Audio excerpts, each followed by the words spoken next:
everybody. Welcome to the training, learning, and development community. Thanks for joining us. Happy Monday to you all. It's nice to have so many people in a Monday broadcast. Haven't done a Monday broadcast in a while. It's great to see everybody logging in. Let's see.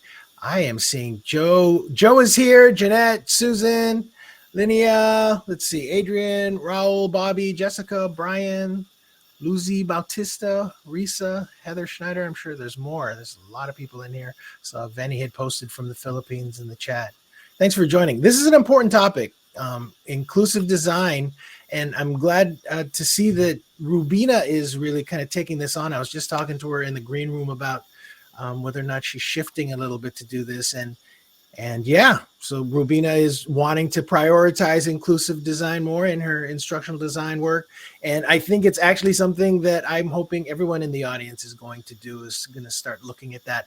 I know that, I mean, it's taken me over a year to really start prioritizing it myself. But as long as we keep on doing events like the Accessible and Inclusive Design Conference, which is coming up in June, and other events like that, inclusive design needs to be something that we all think about on a regular basis. And so this is great, Rubina, that you're jumping in and doing this one for us. What can I say about Rubina? Rubina has done multiple broadcasts in TLDC. I have playlists available on the TLDC website of Rubina talking about or sharing her instructional design knowledge. She's somebody that is pretty prolific on social media, and I'm so glad that I'm going to be doing this broadcast with us. You've got a slide deck that you're going to share with us. What I'll do is I'll just minimize my my camera, and I'll just let you take over. Everyone, if you have questions, please add them to the Ask a Question area that is kind of down at the bottom of your screen. Also, put them in chat as well, and I'll call them out as if we need to. As we proceed through this broadcast. So with that, Rubina, I'm going to let you take it away. Sure. Thank you so much. And thank you everybody for being here. I'm really excited to share this with you. A brief background of where I started with inclusive design. I learned about what was going on in the world and locally and nationally, and in just a lot of different spaces that I find myself in, and a lot of different identities that I personally have about myself, and just trying to see what I could do to learn more about inclusive design, about accessibility, about cultures, variants of cultures, and how to bring diverse groups of people together and get on the same page, because apparently I'm learning out in the world that we're not. And so trying to identify disparities and trying to help bridge some gaps that are coming across in lots of different mediums and in lots of different spaces, personally, professionally, and then really looking at the skills that I already have as an instructional designer. How can I then become an inclusive instructional designer? And then what it is that I'm learning from my experiences. Now it's been a couple of years now of really taking classes, webinars, books, training, and then actually practicing those things at work and finding successful ways to infuse inclusive design there in my projects, and then some other projects that I do on the side nationally and internationally in different spheres that I do. I am an activist in my community, and so I do try to do things to just help make the world a better place, and that's really the beginning and end of that, and so that's all. So to share with you today, I do have a presentation, and I hope to make it interactive with you guys, and I will try it with you and see if you like it. Hopefully you will. Please be ready to put stuff in the chat to help me through this. So inclusive design, essentially what, why, and how.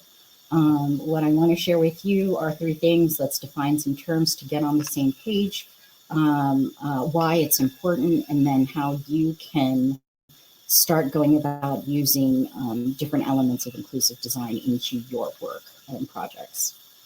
So I have here a basic definition of inclusive design. I love this one. I've scoured the internet to find different things and then just pull from different pieces together. And this one just kind of encompasses everything that I understand of inclusive design. So considers the full range of human diversity with respect to ability, language, culture, gender, age, and other forms of human difference.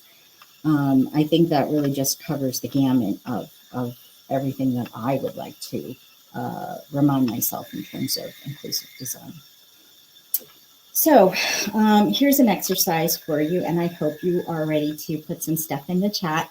It's just a little game for us to kind of think about what you may want to think about in terms of how to identify gaps or disparities or points of exclusion by just this one activity. So here's a scenario for you guys to go through. Pretend that you are the person putting together an annual office holiday party. And these are the decision points that you're making, and these are the things that you're considering. So you have a Christmas party, and that's the theme that you're going to go with, and you want to be able to decorate according to that theme. And you've got a Christmas tree, and you've got wreaths that are going out, and you're all ready to roll. So this is an office party for everybody in your office. Put in the chat what you think there might be problems by this particular theme. Office party that you want to have for everybody in your office, and you're just going with a Christmas theme here. So let's see. Oh, we're not representing everyone. Okay. Religion might be a problem here. Raul, I'd love for you to expand on that. What does that mean in there? It's excluding everybody from non-Christians. Okay. All right. I really love these responses. There are many different holidays in December. Okay. So we have a Christmas party that may or may not work for that theme. And some other things are coming into. I really love this. Okay. So now you're actively thinking, okay, wait, is this theme going to be appropriate for all the folks that are in our office and or not? It's a great one for maybe me to have. I love it if I celebrate Christmas. I personally actually don't. I'm just putting myself in those shoes. But yeah, then it includes some folks. It excludes some other folks inadvertently. So then the next thing that you do want to think about is the location of the party, right? So I want to go to the attic. It's the best place. It's this new space. I'm loving it. It's on the second floor and it has stair access. So that's wonderful for me. It's really pretty inside. But oh my gosh, I'm starting to see what's happening here in the chat. Who am I excluding by picking this particular space? Or what am I missing from picking this kind of space or this type of venue? Oh my gosh, where's the bathroom? I have no idea if it even has the bathroom. I bet the bathroom is on the first floor. No elevator. It's not wheelchair accessible. I've actually done some event planning in another life, and I would have to check out the venue just to make sure there were elevators, and you'll be surprised. There are spaces out there that don't have it where the party room is located at. And so I would not be able to host an event over there because it does not have access points that I need. So making sure the location is appropriate for an office party for everyone so that they can all attend. Next thing, for the invites, I'm ready to draw up the invitations. I am gonna make sure that I email everybody except for Gary. Gary has a slight drinking problem. And the last time he was at the office party, things happened. I can't really tell you because it's not really PG. And, you know, first he started singing and then he's just a really bad drunk. And so I'm just, you know, Gary, I don't know if I can do this. So what are some things here that when I'm sending out the invitations and I'm thinking about this party, what are some elements of inclusion or exclusion is happening here when I'm thinking about inviting or not inviting Gary? Yeah, that could be exclusive. What else to think about here? No alcohol for safety. That's a really good one. Activities to do together besides drinking. So when I'm sending out these invitations for everybody, I want to make everybody be able to come and feel that they can attend and that they should be comfortable attending. They should feel welcomed. They shouldn't feel excluded just because they may have some different things going on in their lives. And I personally had to actually experience this. We did have an office party where there were drinks around, and it was just like, if you drink, you can, engage, and if you don't drink, well, there's nothing else there for you and stuff. And so just deal with it. For folks that may have substance use issues, that could be a very, very hard thing to just even have the drinks there. So it may or may not be an appropriate time or appropriate space to do that. And so I want to be mindful of that caveat, something there. It could actually be very dangerous to have if you think about it during the daylight hours. All right. I picked the place, I got the location, I've sent out the invitations, I have corrected all my little errors and made sure that this thing is getting more and more inclusive and more accessible to everybody. And yes, the music has got to be hopping. I'm going to love it. I'm going to bring out the hip hop and the R&B and all of that stuff. And my cousin has a band, and I want to make it really, really loud. It's just going to be awesome. Wait. There's stuff coming in the chat about this. Oh, sensory overload. I'm not coming. That's love it. Okay. Can't wait to hear the conversations. Yeah. You can't hear the conversations from your coworkers. What was the point of having the office party if you can't engage with your coworkers because the music is too loud? Some people may not even like the type of music that you're bringing. I'm a huge R&B fan at a party. I don't know if I could just bring it out that high, that volume into a party. Some folks may like classical music. Some folks may not like any music. So it's going to be kind of interesting to figure out what music should I provide, if I should provide music, and then what's appropriate, like go back to where I thought to have a Christmas party. Am I just going to be playing out Christmas music the entire time? Or am I going to be a little bit careful about the music selection and maybe try and get something that's appealing to everybody that's out there? Or try to mix it up. There's some different decision points there, right? So thank you for the feedback here. And then the last thing, all right, food. Everybody loves chicken. Chicken is the best thing, right? It's like, it's not your red meat, so you don't have to worry about that and all your cholesterol things. So I made it, accommodating to an extent. And so we're definitely going to have some chicken in there, and that's great. Oh my gosh, somebody's a vegetarian. That's a problem. Okay, yeah. But that's okay. Just, eat before or after the party. That's fine. Like, why do I have to change the way that, because I love chicken. So I definitely want to have chicken over there. It's the best thing. I need to have it. Eat around the chicken. Yeah. Yeah, exactly. So when I'm making this decision here about the food, what to have there, I could be actually being offensive to some people who may have dietary restrictions, who may have religious restrictions on their food about what they can or cannot have, who may have allergies. I know my niece has a peanut allergy, and I have to really be careful about if I'm having a type of event for the entire office. Maybe I should think about the people that are coming to the party and what it is that they like to eat, maybe survey them ahead of time, and then pick the different foods that I may have. Halal or kosher foods, yes, or a salad at least, to the very least. Don't tell people to eat before or after the party. That's just kind of wrong. Although I myself have had those experiences of having to eat before or after because I couldn't eat what was at the party. So anyway, So why is inclusive design important? If you'd like, continue putting in there what your thoughts are of why it's important. There's different reasons for everybody. These are the three that I particularly like when I'm thinking about it in terms of instructional design. It demonstrates cultural sensitivity.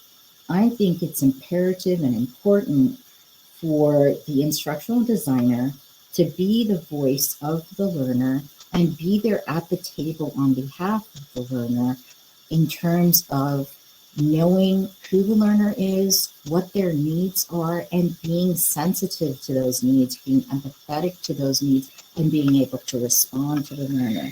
You know, nobody else is in that room, and I've said this plenty of times, nobody else is in the room with you to be able to speak on behalf of the learner and have those considerations. The SME may or may not be able to do it. The stakeholders that are in there won't be able to do it. Your project owner may not be able to do it. Really, the only person that's there on the learner's behalf when you start talking about these trainings that you need to develop for them or any other kinds of learning material output that you want to have, you're going to be the one who has the responsibility, the main responsibility. So make sure that you're thinking about it not just in terms of an instructional designer, an inclusive instructional designer. Up your game a little bit. Increase the way that you think to be inclusive of different cultures and accessibility needs as well. You're able to attract more people when you do this. When you start working in an inclusive way, you start attracting different types of people towards the learning content. People ask me all the time, how do you make learning more engaging? How do you make it learning more engaging? Well, you can make it more engaging if you start attracting more different types of people into that engagement. Who are you inviting in? Who does the invite go out to? Who are you preparing this training for? Make sure that you bring them in, include them in. Have those images of diverse people, diverse groups of people, different age groups, different races, different ethnicities, whoever your particular learner is. Now make sure you avoid the vomit of images. You don't want to, if you're making a training for a certain demographic, make sure the images and the illustrations that you have are representative of that demographic. Don't just start putting in images that you thought were diverse and it actually doesn't look like any of the learners that you have out there. I had somebody who I had to critique. They wanted to put an Indian person in there, and they asked me, how do you do that? And they put somebody that was from India that was actually in India. So that didn't work for the demographic that they were trying to get. I was like, where are you pitching this training into India? Then that's a perfect kind of illustration. It doesn't work if it is a person that's here in America because they don't have the background that's in this picture. So you want to make it representative of where you're at. Again, if you have people of a certain percentage of demographic from a certain community, then try to include them in. If you end up having somebody who's not at all, it doesn't make sense to have that representation necessarily. Look at the specific dynamics of people that you're working with and then make it inclusive of the learners that are out there. That is like the most beautiful way for you to present your training so that everybody can enjoy it that's in that space. So don't go too far out. And then provide equal access and opportunity to all of the learners that you're going to have in that space or that particular training. I will share this PowerPoint with you guys, with Lewis, after this. And then if you want to go to this link, I'll share this also in the chat so that you can follow it. This is one of the best websites that have the best written terms, principles of how to conduct instructional design in an inclusive way. So I really love that. So how do you do it? So now you have an understanding of what to look for, why it's important, but how do you actually actuate that in your own space? One, make sure you know your audience. Know your audience, know your audience, know your audience. It's so important. Survey them. Go out for a site visit if you need to. Actually, really ask for that at the beginning of your training. Don't just take the content dump and the project without building it in if you're able to go and see the learner and or get 5 or 6 different learners for a user testing later. You can always ask for that. Your manager, whoever they are, if they will support you, they'll say yes. If they won't support you, they'll say no. But at least you ask them and then you work within those confines and those parameters. Or if you ask your manager, perhaps your manager will be the one to conduct the site visit. And then you go, here you go, here's the stuff that I need for it. Please come back and tell me all these things that I need to know about the learner, about the demographic, about any parts of their cultural aspects, any parts of their accessibility needs, anything I need to learn about for their specific environment, access barriers. Go ahead and give it to them. Ask those questions. If they come back and say, oh, I didn't know that, then that's the reason why you're conducting this exercise in order for you to get that out from them or go yourself.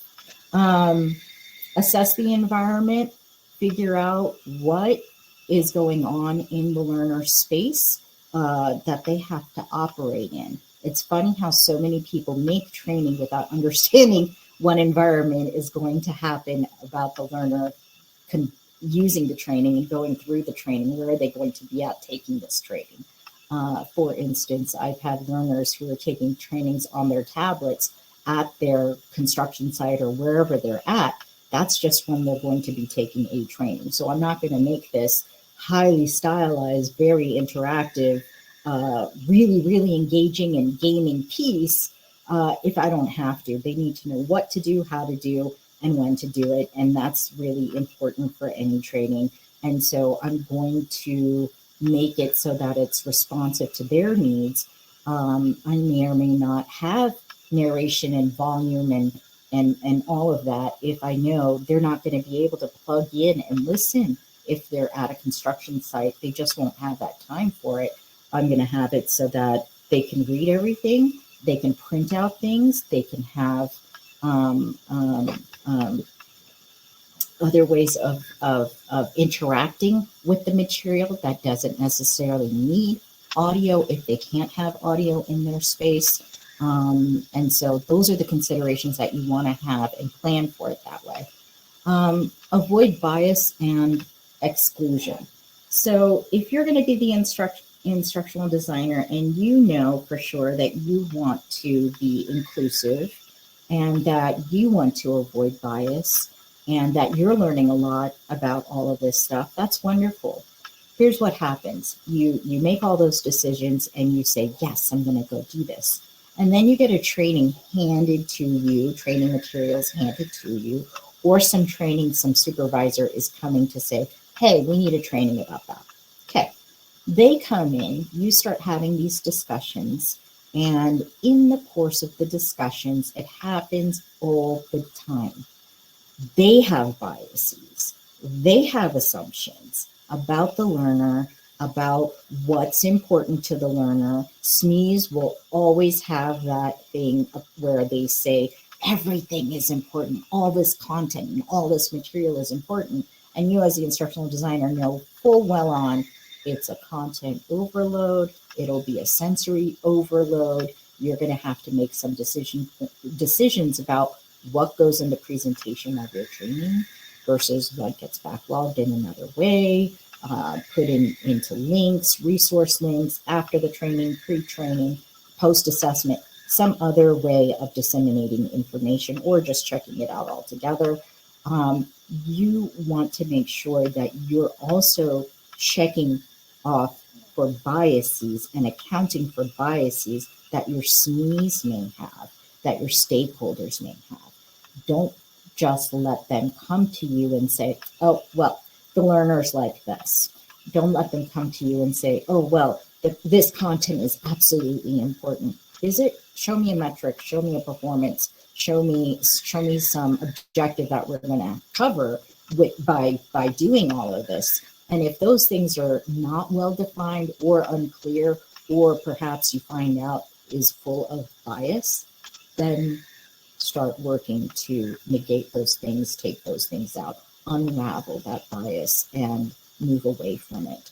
The worst thing you're going to do is offend your learner in some way where the training was either inaccessible, unresponsive, or perhaps too high for them to understand it, or too dumbed down for them to get it. Like it just doesn't make sense. So make sure you know what you need to know to negate the bias, not just your own, but what your stakeholders and your SMEs have also.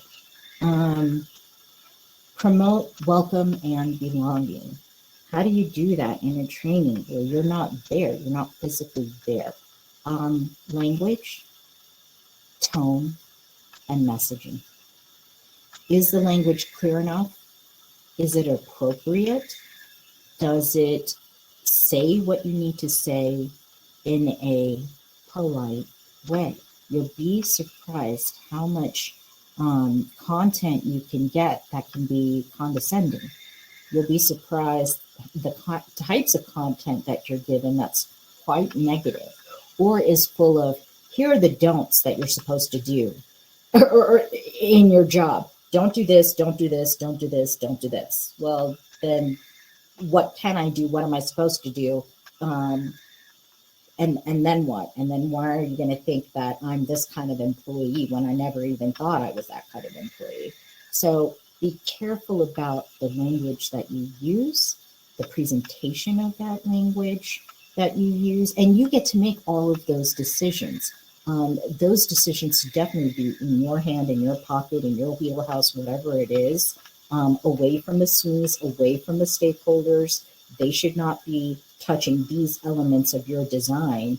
Design it in a polite way, in a professional way, in a perhaps, I've been learning in the last couple of years how to write things in a strengths-based way, where I talk about what is nice or positive, and then I interject in the training things that an employee should be aware about and what they should work on, and then get them the examples and the exercises and the practices to get them to the behavior that I want them to see, want them to do. And at that point, it just kind of seamlessly works into avoiding negative behaviors, because I don't even have to refer to that in my training. If I'm directing them in the way that I want to direct them, then those things kind of go to the wayside already. They won't be thinking about it because I haven't framed it that way. So you'll have, in your content dump, all of those little things may come up, and then it's your job to kind of shuffle it through and figure out what's the best way to present this. What's the nicest way to do this? What's an accepted way to do this professionally, and keep the negators out, keep the biases out, keep the stuff that you don't want. And then it's a continual process for inclusive design. You always have to learn. You always have to refine things. There's always going to be more that comes out, and that's what I've learned in the last couple of years when I first started figuring this out for myself and taking. I started with unconscious bias training. Okay, great. But now what? Now what do I do with that? Then I started taking other trainings. Then I started reading more about it. Then I started taking webinars, started paying attention to some really good speakers, not just L&D speakers that are in the field of DEI, DEIA, diversity, equity, inclusion, accessibility. That's 4 different topics. There's speakers in 4 different places. At the university level, in a government level, in a corporate level. How are people defining these things in those spaces? How are people applying these things in those spaces? I was surprised to see how corporate companies were just jumping at the bit to get diversity initiatives, equity initiatives, inclusion initiatives a lot faster than the nonprofits than government. I thought it would be the other way around, and that we'd be going after business to say, please, can you do this? Can you get to this point? And I'm surprised where there were a lot of businesses who were doing it first. Just to name off a couple, I know Microsoft was giving out really good messaging about diversity, equity, and inclusion. Now, whether the companies are the best at it, I mean, that's to tell. That's for the employees to tell. But at least they were putting that effort forth, and that's one step. And they at least try to, and then they reach their goals. Same way that you should perhaps try to make a goal and increase your learning and your growth as you go along. I do believe that I am perhaps now 2 years ahead. I've learned things about accessibility that I've wanted to know for a really long time, and really going to like the websites and reading everything I possibly could, learning about language, learning about how to figure out, translate things into plain language delivery, learning about tone, what's an appropriate tone, what's a nice tone, what tone works for this kind of audience versus this type of audience. Learn things about different audiences. I very actively learn about different groups of people, different cultures of people, different faiths of people. I've started doing that to get very intentional about wanting to build inclusive spaces and not excluding others. I really didn't like that. I don't like having a training or any learning content perhaps inadvertently being exclusive. And so I'm making an intentional effort to be inclusive. And I really did start with myself, a place of vulnerability, going outward. Where were those times in those spaces where I felt othered or excluded or didn't belong? You know, did I get the invitation for the party? Was it the right party? Did I want to go? What was over there? What were they feeding people? Who else was coming out? Was it a good party or not? You know, those kinds of things are a great way for you to understand, what do I have to think about? What are the different elements I need to know for inclusive design? And keep those in mind when I'm making my materials for others. So some quick elements to think about.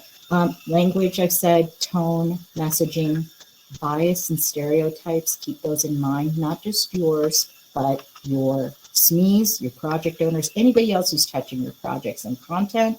You want to make sure that it is taking out as much bias as possible. Can you take out everything? Probably not. And learn as you grow, as you continue. Accessibility needs, iconography, illustrations, images. Are those appropriate images? Are those appropriate illustrations? How do you know?